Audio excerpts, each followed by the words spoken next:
अपार आईडी बनाने के लिए शर्त है, आमतौर पर लोग परेशान होते हैं कि अपार आईडी जनरेट नहीं हो रही है, हम रिक्वेस्ट भेज रहे हैं मगर कंप्लीट नहीं हो पा रही है, क्यों? देखने में आ रहा है कि इसके लिए कई मदारिस के एचएम परेशान। इस वीडियो को आखिरी तक ज़रूर देखिए, इसका हल हमारे पास है। मुल्क के नामवर एजुकेशनिस्ट जनाब डॉक्टर ख्याल डुड्डे साहब आपके सामने एक ऐसे मसले को पेश करेंगे जिसमें सबको आसानी हो। ನಮಸ್ಕಾರ ಶಿಕ್ಷಕ ಬಂಧುಗಳೇ, ಸರ್ಕಾರ ಹೊಸದಾಗಿ ಪರಿಚಯಿಸಿರ್ತಕ್ಕಂಥ ಅಪಾರ್ ಕಾರ್ಡನ್ನು ತಾವೆಲ್ಲರೂ ಆದಷ್ಟು ಬೇಗ ಪೂರ್ಣಗೊಳಿಸಬೇಕು. ಆಧಾರದ ಮುಂದುವರೆದ ಭಾಗವೇ ಅಪಾರ್. ಈ ಅಪಾರ್ ಐಡಿಯಲ್ಲಿ ಮಗುವಿನ LKG UKG ಇಂದ ಹಿಡಿದು ಅಪ್ ಟು PG ವರೆಗೆ ಶೈಕ್ಷಣಿಕ ಮಾಹಿತಿಯನ್ನು ಕ್ರೋಢೀಕರಣ ಮಾಡ್ಕೊಳ್ತದೆ. ನಾವು ಅದನ್ನು ಅಪ್ಡೇಟ್ ಮಾಡಿದ್ರೆ ಮಕ್ಕಳು ಎಲ್ಲೂ ತಮ್ಮ ದಾಖಲೆಗಳನ್ನು ಕೊಂಡೊಯ್ಯೋದು ಅಗತ್ಯ ಬರೋದಿಲ್ಲ. ಅಪಾರ್ ಐಡಿಯಲ್ಲಿ ಎಲ್ಲ ದಾಖಲೆಗಳು ಶೇಖರಣವಾಗಿರ್ತವೆ. ಅದನ್ನು ತೋರಿಸಿದ್ರೆ ಎಲ್ಲ ಕಡೆಗೂ ಅವರಿಗೆ ಕೆಲಸಗಳಾಗ್ತದೆ. ಹೀಗಾಗಿ ಅಪಾರ್ ಐಡಿಯಿಂದ ಶೈಕ್ಷಣಿಕ ದಾಖಲೆಗಳು ಒಂದೇ ಕಡೆ ಇರೋದ್ರಿಂದ ನಾವು ಶಿಕ್ಷಕರಾದವರು ಎಲ್ಲರೂ ಆ ಮಗುವಿನ ಅಪಾರನ್ನ ಅಪ್ಡೇಟ್ ಮಾಡಬೇಕಾಗಿದೆ. ಇದು ಅತ್ಯಂತ ಸುಲಭವಾಗಿರ್ತಕ್ಕಂಥ ಕ್ರಮವಾಗಿದೆ. ಅದನ್ನ ಈ ಮುಂದಿನ ಯೂಟ್ಯೂಬ್ನಲ್ಲಿ ನಮ್ಮ ಸ್ನೇಹಿತರು ಅದನ್ನ ನಿಮ್ಗೆ परिचयिस्तार। मैं शिक्षक गण को विनती करता हूं कि जैसा आप आधार अपडेट करते हैं ऐसा ही आधार के और एक भाग अपार है। अपार आईडी में LKG से लेके अप टू PG तक बच्चों का शैक्षणिक क्वालिफिकेशंस दर्ज कर सकते हैं। इससे बच्चे का सही ढंग से एक इंफॉर्मेशन क्रोडीकरण साथ में लेके फिर सकते हैं और कहीं भी देख सकते हैं। इसे बहुत फायदा हो जाएंगे। बच्चों के लिए ही सिर्फ अपार किया गया है। आप लोग ये अपार आईडी जल्दी से जल्दी अपडेट करना बोल मेरा गुजारिश है। नमस्कार। रोटरी क्लब से स्मार्ट टीचर्स अवार्डी लीजिए, पेश हैं अब्दुल्ला आज़ाद एजुकेशनल RP जो आपको तफसीलन बताएंगे। अपार ID automated permanent academic account registry आज पूरे हिंदुस्तान के तमाम स्कूलों में इसको लागू कर दिया गया है, एक स्पेशल आईडी के साथ कि कौन सा स्टूडेंट हिंदुस्तान के कौन से स्टेट में, कौन से डिस्ट्रिक्ट में, कौन से ब्लॉक में और कौन से स्कूल में वो कौन सी आईडी के साथ, कौन से आईडी नंबर के साथ वो पढ़ाई कर रहा है। अगर जिसका अपार आईडी जनरेट नहीं है या अवेलेबल नहीं है तो इसका मतलब ये होता है कि वो किसी हिंदुस्तान के किसी भी इदारे में या किसी इंस्टीट्यूट में, एजुकेशनल इंस्टीट्यूट में वो तालीम या शिक्षा हासिल नहीं कर रहा है। इसलिए अपार आईडी बहुत कंपलसरी है। और दूसरे सोशल मीडिया पर देखा जाता है कि अपार आईडी को बहुत ही ज़्यादा मुश्किल समझा जा रहा है। इस पर अजीब अजीब किस्म के मीम्स बन रहे हैं। ससुरा मुसीबतें थमने का नाम ही नहीं लेते। जबकि ऐसी कोई बात नहीं, कोई घबराने वाली बात नहीं।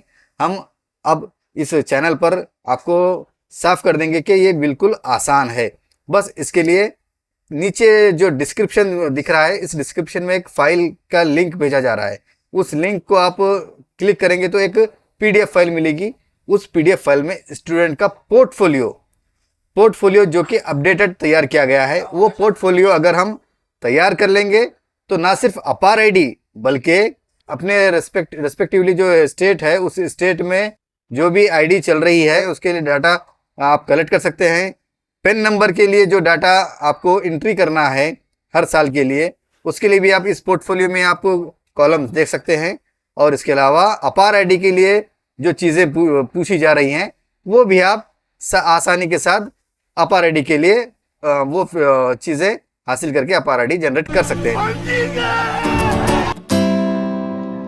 MHRD UDAS प्लस में स्टूडेंट प्रोफाइल जिसके अंदर आपको अपार मॉड्यूल मिलेगा।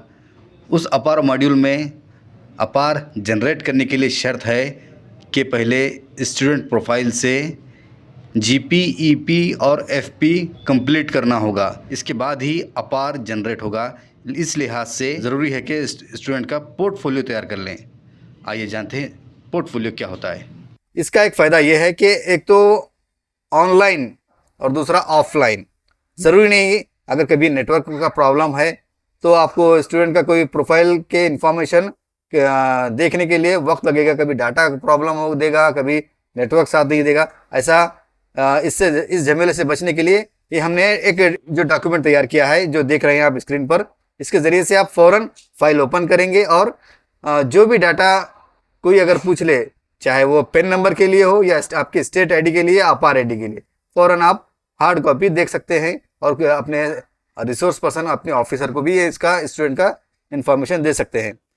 ये देख रहे हैं फर्स्ट पॉइंट, प्रेजेंट स्कूल। अब ये कौन से स्कूल में है, अभी जो आपके पास स्टूडेंट है वो पहले कौन से स्कूल में थे लास्ट ईयर, अभी कौन सी क्लास से हैं, उनका अभी एडमिशन नंबर आपके स्कूल में कौन सा है, इनका ब्लड ग्रुप, ये बहुत इंपॉर्टेंट है। जबकि देखने में आता है कि कोई अभी तक इसको चेक नहीं किया है, लैब टेस्ट नहीं किया है, इस तरह का इन्वेस्टिगेट नहीं हुआ, इस तरह का ऑप्शन डालकर आगे बढ़ जाते हैं। मगर आगे उसको अगर करेक्ट करना है तो हमारी ये पोर्टफोलियो में ब्लड ग्रुप भी लैब टेस्ट करके एंट्री कर लें तो आसानी हो जाएगी और करेक्ट डाटा बन जाएगा। इसी अपार आईडी की तरफ आ जाएंगे कि अपार आईडी किस तरह बनाई जाती है। अपार आईडी बनाने के लिए शर्त है, स्टूडेंट का जब हम एडमिशन लेते हैं तो उसका फादर नेम, मदर नेम पूछते हैं और जैसे वो एप्लीकेशन में भर दिए हैं हम वैसे ही हम ऑनलाइन एंट्री कर देते हैं। मगर ये चेक नहीं करते हैं कि उसके फादर या मदर, वालिद या वालिदा के आधार में उनका नाम कैसे है। ये हम क्रॉस वेरिफिकेशन हमारे पास नहीं होता है, जिसकी वजह से अपार आईडी जनरेट नहीं होती। यही वजह है कि हमारे यूडाइस में स्टूडेंट के फादर नेम, मदर नेम जो एंट्री किया हुआ है, जैसे स्पेलिंग के साथ लिखा हुआ है वैसे ही स्पेलिंग के साथ उनके पर्सनल आधार में भी सेम स्पेलिंग होना चाहिए।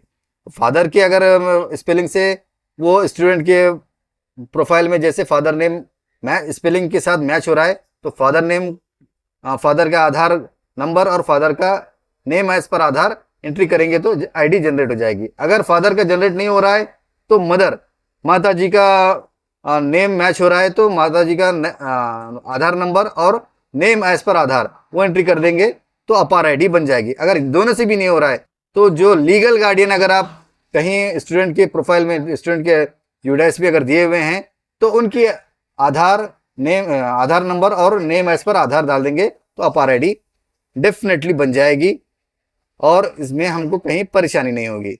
अगर ये भी सूरत नहीं है, फादर नेम मैच नहीं हो रहा है उनके आधार से, मदर नेम या लीगल गार्डियन नहीं हो रहा है, तो लास्टली ऑप्शन ये है, या तो फादर, मदर या लीगल गार्डियन का आधार करेक्शन करना होगा तो इसके लिए टाइम लगेगा, या अल्टरनेट ऑप्शन ये कि फॉर्म S03 जो स्क्रीन पर दिखाई दे रहा है वो फॉर्म भरना होगा, जिसमें फादर नेम करेक्शन करना है, मदर नेम करेक्शन करना है, या जो भी डिटेल्स इसके अंदर इस फॉर्म में दिए जा रहे हैं वो करेक्शन आप कर सकते हैं। ये करेक्शन हो जाए यूडाइस में तो समझ लीजिए कि अपार आईडी बन गई और यहाँ पर आप सक्सेस हो गए। तो अगर आपको ये इन्फॉर्मेशन से आपको फ़ायदा हुआ हो तो आप दूसरों तक शेयर कीजिए ताकि उनकी भी ये परेशानी दूर हो जाए। और थैंक्स अगर कहना हो तो आप कमेंट बॉक्स में कह सकते हैं थैंक्स। और अगर सब्सक्राइब नहीं किए हैं तो आपसे विनती है, रिक्वेस्ट है कि सब्सक्राइब कर लें और लाइक कर लें। बहुत बहुत शुक्रिया।